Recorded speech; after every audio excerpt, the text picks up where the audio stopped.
lakukan exercise dulu. Jadi jangan melihat angka,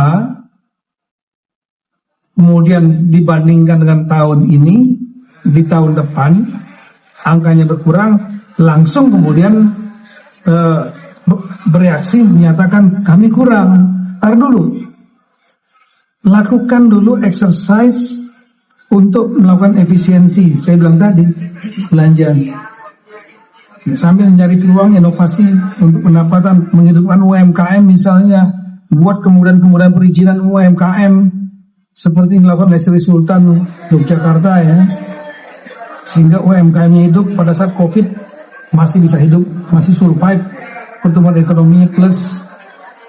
Kemudian tadi yang saya sampaikan kebocoran misalnya pajak restoran dan lain-lain yang nggak dikolek, diambil, tapi kemudian nggak disetorkan ke dispenda atau nilainya nggak segitu, nggak semuanya. Nah, jadi saya sampaikan kunci utamanya daerah exercise dulu.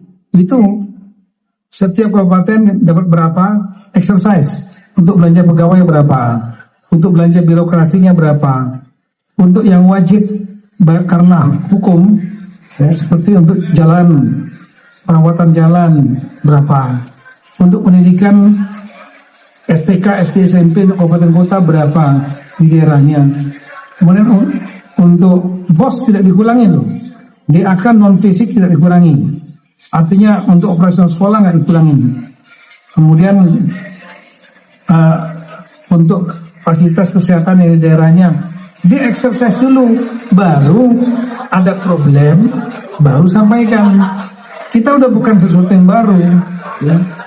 Di KL ini juga ada juga seperti Kemendagri, tahun ini kami pernah 50%, tapi kami dikurangi, tapi kita gak mengeluh dan kita bekerja, dan buktinya juga jalan. Waktu zaman COVID jangan lupa loh, kita pernah working from office hanya 25%, pernah. Yang 75%-nya working from home. Saya bilang it is not working but resting at home, istirahat. Ternyata itu bisa jalan. Saat itu saya kira anggaran untuk penanganan COVID dan ekonomi itu di atas 1.000 triliun ya. Dan banyak terjadi pengurangan fiskal kementerian lembaga serta di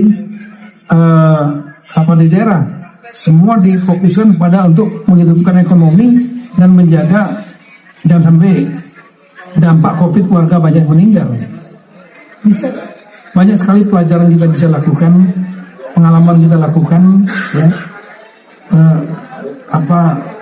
Jangan kemudian menjadi pesimis dan langsung resisten ketika melihat dampak. Lihat juga faktanya, banyak terjadi pemborosan. Lihat juga faktanya, banyak juga yang terjadi tidak efisien dan kemudian akhirnya jadi masalah hukum, kena OTT, masuk penjara dan lain-lain. Efektif kan efisienkan dulu, tepat sasaran efisienkan.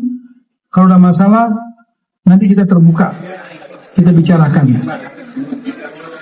Termasuk sudah ketemu Pak Purbaya itu menyampaikan exercise dulu, silakan. Nanti kita lihat daerah yang betul-betul kesulitan. Kira-kira begitu.